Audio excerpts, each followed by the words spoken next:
Comment avoir un regard profond? Pas juste un regard superficiel sur les choses. Parce que quand on regarde les choses superficiellement, ça devient monotone. Parce que la superficialité, ça se répète. Mais quand on cherche au-delà de la compréhension habituelle, de la vision habituelle, derrière tout ce que l'on peut voir, il y a quelque chose de bien plus subtil. Mais pour ça, il faut trouver quelles sont nos habitudes, les démasquer et défaire les schémas de pensée qui se sont installés.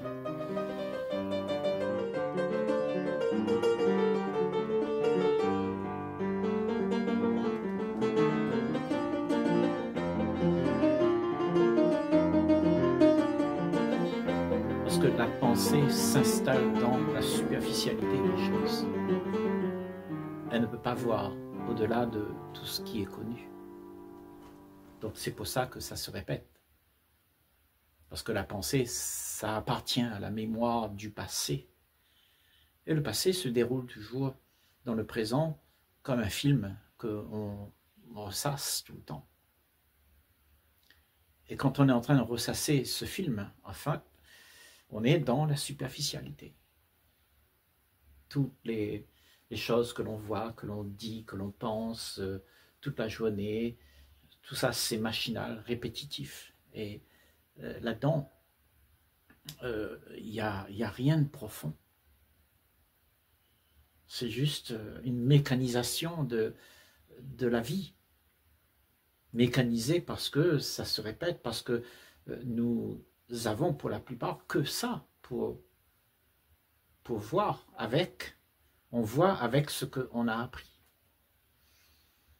Donc quand tu regardes, tu vois là, il y a un arbre, ben, tu dis ça c'est un arbre et tu peux approfondir dans le sens où tu peux dire c'est un cocotier de la famille des palmiers, blablabla. Bla bla. Mais en fait, il n'y a rien de profond. C'est juste une superficialité des choses. La profondeur, c'est de voir l'arbre, non pas à travers son nom, mais à travers sa stature, ce que ça reflète, la beauté que ça montre en fait, la majestuosité de la chose, et qui t'émerveille. Parce que c'est une profondeur qui n'a pas de commencement ni de fin. Tout est approfondi, approfondi, parce que ça vient de ce que la vie, elle donne. Ça vient de ce que la vie, elle est. Ça vient à partir de rien. Et à partir de rien, il y a l'infini. Et c'est l'infini qui te montre ces choses-là. Et dans l'infini, il n'y a pas de commencement, il n'y a pas de fin. Donc tout ce que tu peux voir sur la terre, qui a été manifesté par l'inconnu, par le rien, eh bien ça te reflète ce que c'est l'éternité, ce que c'est la beauté sans fin. Quand tu vois un coucher de soleil, tu vois dans ce coucher de soleil l'essence même de ce que la beauté elle est. C'est pas tant le nuage, la couleur du nuage, la couleur du soleil, c'est pas tant ça, c'est juste l'essence de ce que ça reflète devant toi.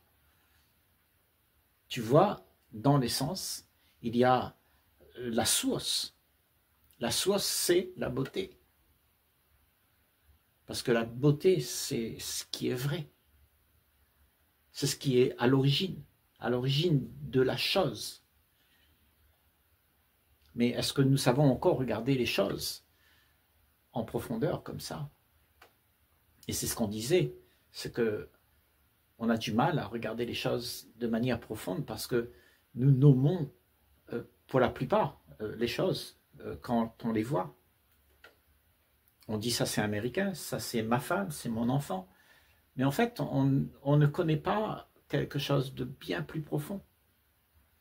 Il y a tout ça, une source, une essence, que pour la plupart d'entre nous, on vit dans cette société-là, affairés à s'occuper avec les affaires de ce monde. Et l'esprit est occupé avec toutes ces choses que il n'y a pas moyen de voir au-delà de ce que tu touches avec tes doigts, avec tes yeux physiques.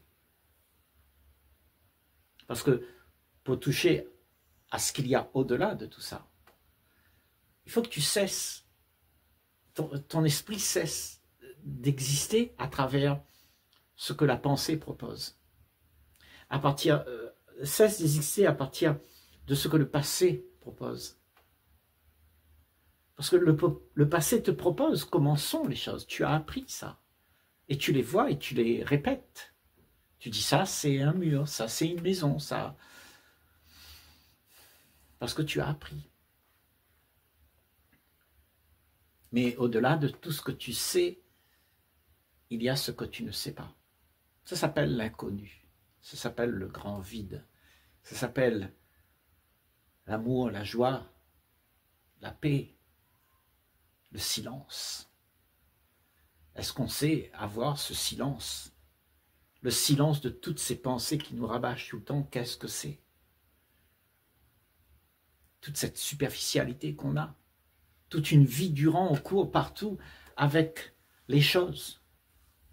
On amasse des choses pour se réconforter, en croyant que ça va nous donner une sécurité. Mais tout ça, c'est éphémère, tu sais. Ça ne peut pas te combler, en fait. Tu peux amasser tant que tu veux. Au bout d'un moment, tu vas t'apercevoir que tu es toujours vide. Tu as peut-être quelques plaisirs, quelques distractions qui fait que tu puisses être au-dessus de la mêlée parce que tu es moins affecté par la douleur de ce rien-là. Et quand tu as accepté d'être affecté par la douleur de ce que ce rien est, alors tu apprends la vie. Tu acceptes d'être dans le bien-être, tout comme dans le mal-être, et tu apprends à vivre ce que c'est, cette vie. La vie, c'est tout ce qu'il y a à vivre. Ce n'est pas seulement ce que tu veux vivre. Parce que ce que tu veux vivre, c'est ce que tu es habitué avec. Et ça, c'est ce qu'on dit être la superficialité. Et tout ça se répète tout le temps. C'est pour ça que beaucoup d'entre nous ne veulent pas s'arrêter et abandonner les choses qui sont superficielles. Parce qu'on est habitué.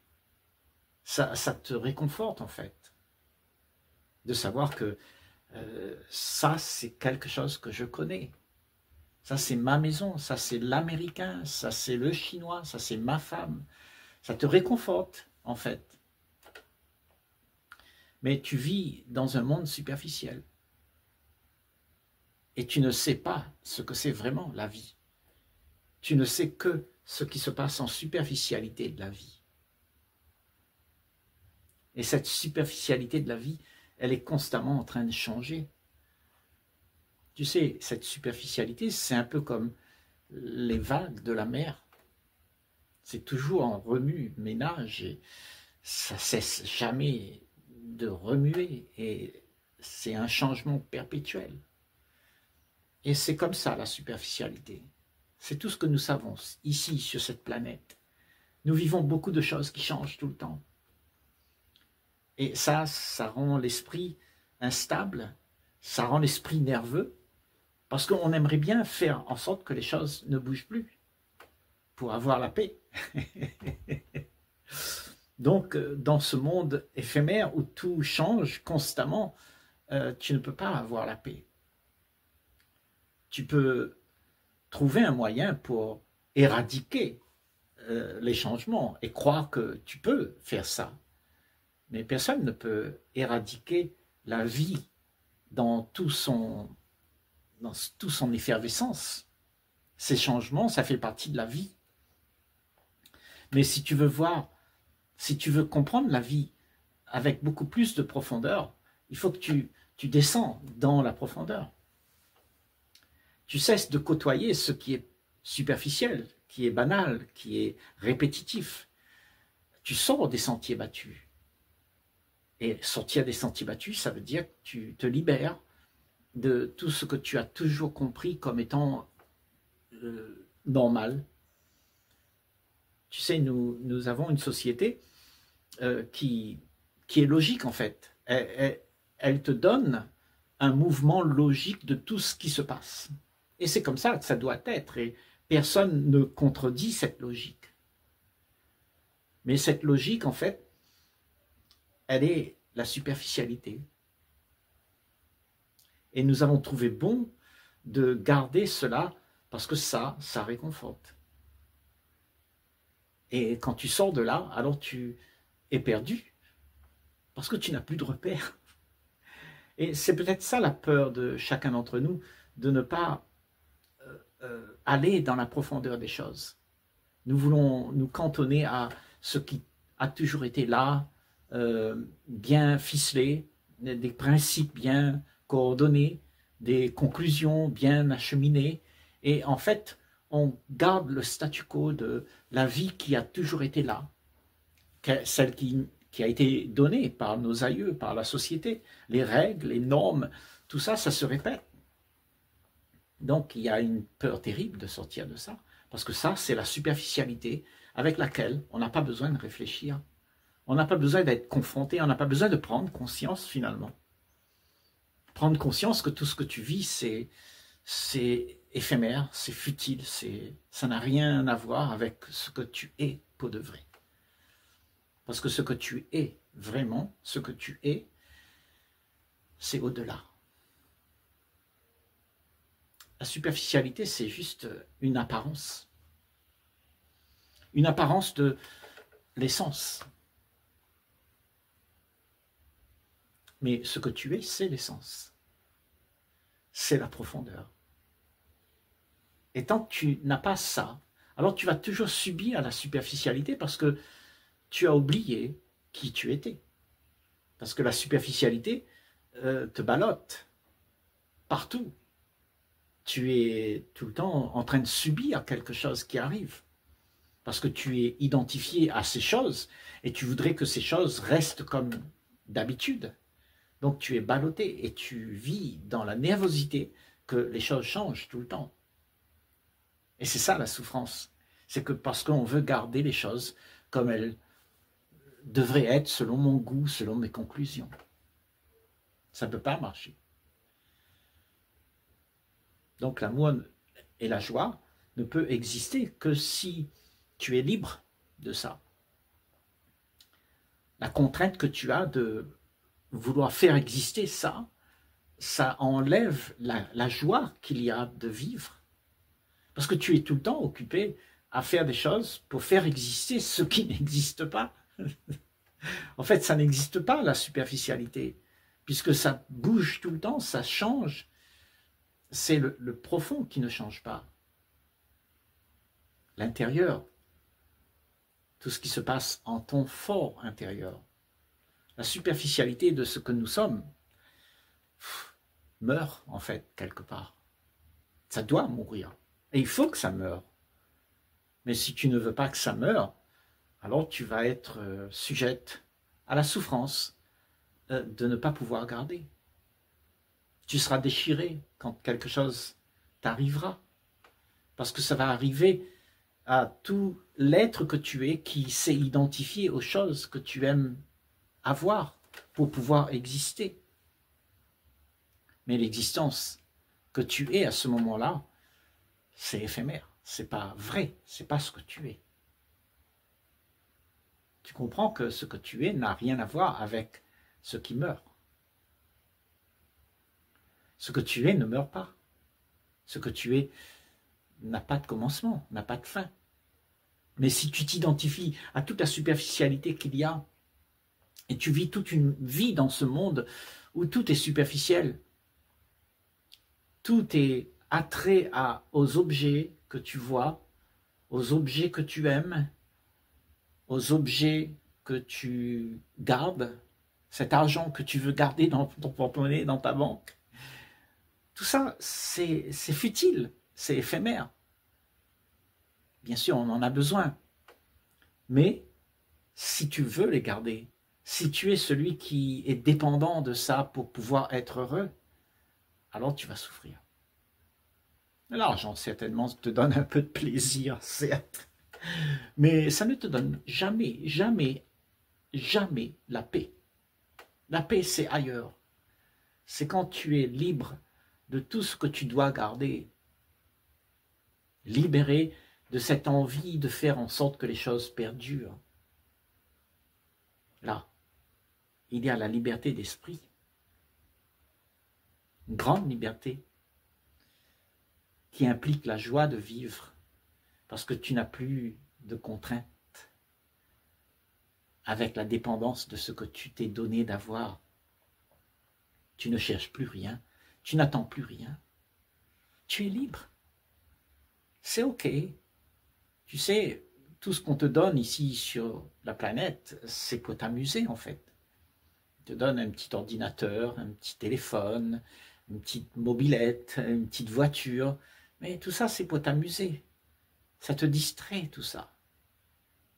Et cette distraction t'empêche de voir la profondeur parce que tu es attaché à ce qui est éphémère, à ce qui arrive et qui repart. Et comme tu t'attaches à tout ça, tu souffres. C'est ça le principe de la vie. C'est que le principe de la vie, c'est qu'il faut mourir pour naître tout le temps mourir à ce que tu t'attaches et renaître à ce qui est neuf. Parce que la vie, elle est neuve tout le temps. Il n'y a rien qui est pareil. C'est l'éternité. Tu côtoies l'éternité. Et tu ne peux plus t'attacher à quoi que ce soit, puisque tu es constamment neuve. Et ça, c'est l'essence même de ce que tu es. L'essence, elle est tout le temps neuve, vivace. C'est vivant. Ce n'est pas mort, ce n'est pas stagnant. C'est quelque chose qui, constamment, est en effervescence. Il est dans la spontanéité. La joie, c'est une spontanéité. La joie que tu as quand tu vis ça, ben, c'est spontané. Ça ne peut pas être quelque chose que tu as ramassé depuis une pensée nostalgique d'hier et que tu ramènes dans ton présent pour dire que je veux revivre ça. Non, la joie, elle est spontanée. Elle ne peut pas être gardée. Et quand elle arrive de manière gracieuse. C'est une grâce. La joie, c'est une grâce parce que tu as abandonné tout ce que tu croyais pouvoir faire exister.